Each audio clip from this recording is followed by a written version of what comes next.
लुटेरी बीवी। नीता का परिवार उसकी शादी कराना चाहता है, पर नीता को अपने बॉयफ्रेंड से ही शादी करनी होती है, जिसके लिए परिवार तैयार नहीं होता। इन्हीं सब उलझनों के बीच नीता के पापा उसकी मर्जी के खिलाफ राघव और नीता की शादी करा देते हैं। शादी ਤਾਂ ਤੁਸੀਂ ਮੇਰੀ ਕਰਾ ਦਿੱਤਾ, ਹੁਣ मैं भी देख दिया ए परिवार खुश किवें रहंदा है।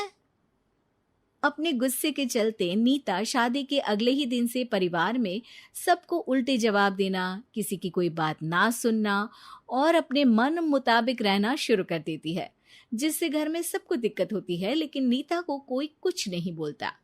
एक दिन सास नीता के पास आती है। बहू, की गल तुसी किवें नाल या किसी गल से नाराज हो?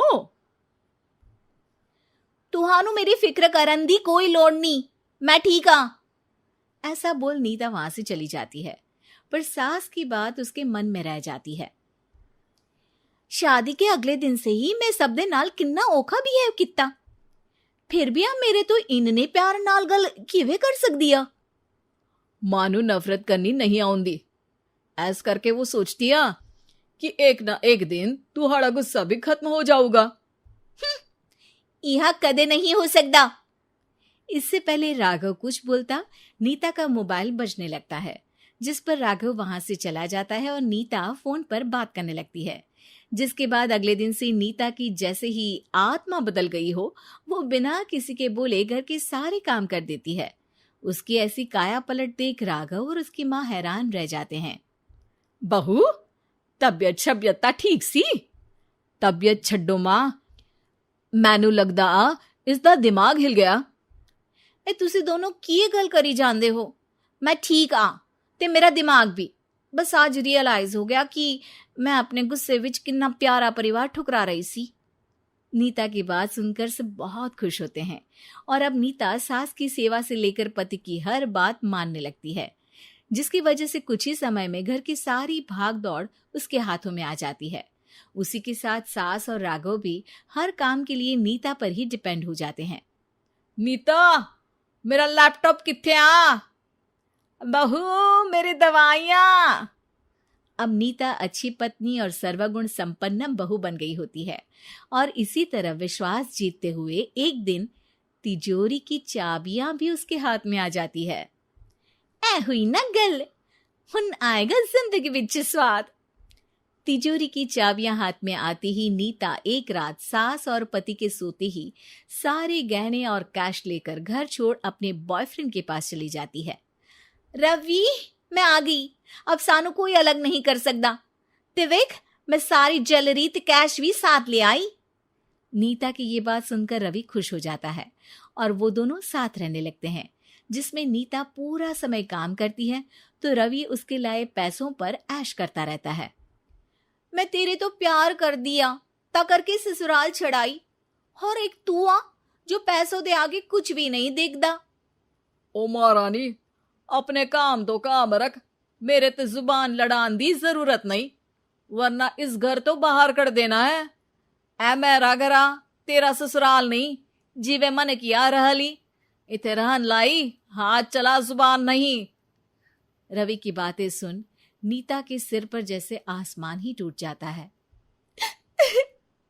एक तेरे करके मैंने अपने मां पियो नाल उस भले चंगे ससुराल नु भी धोखा दिता, ते तू छड्ड परे, मेरी ही गलती आ।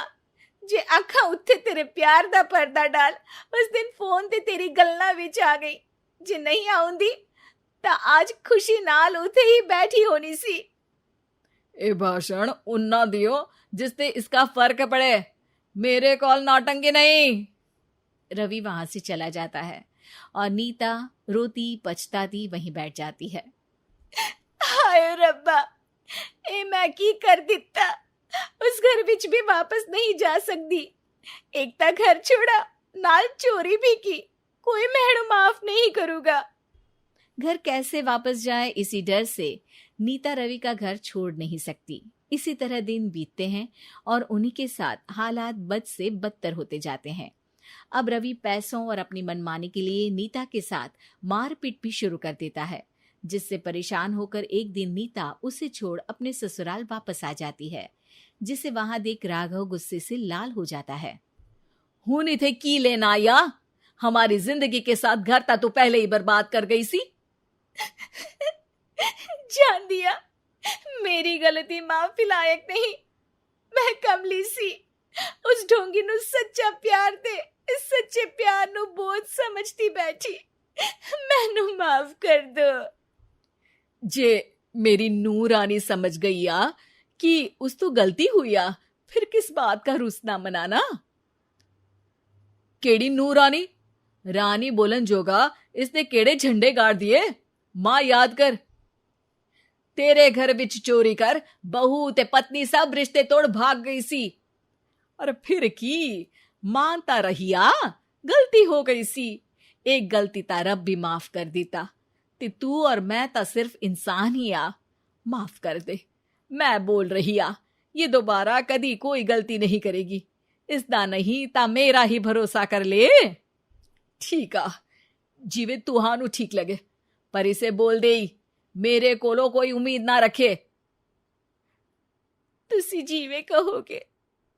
अब सास हर रोज राघव को मनाने की कोई ना कोई नई तिकड़म बताकर नीता को उसके पास भेजती रहती है, जिससे कुछ समय बाद नीता का पछतावा और कोशिशें देखकर राघव भी उसे माफ कर देता है।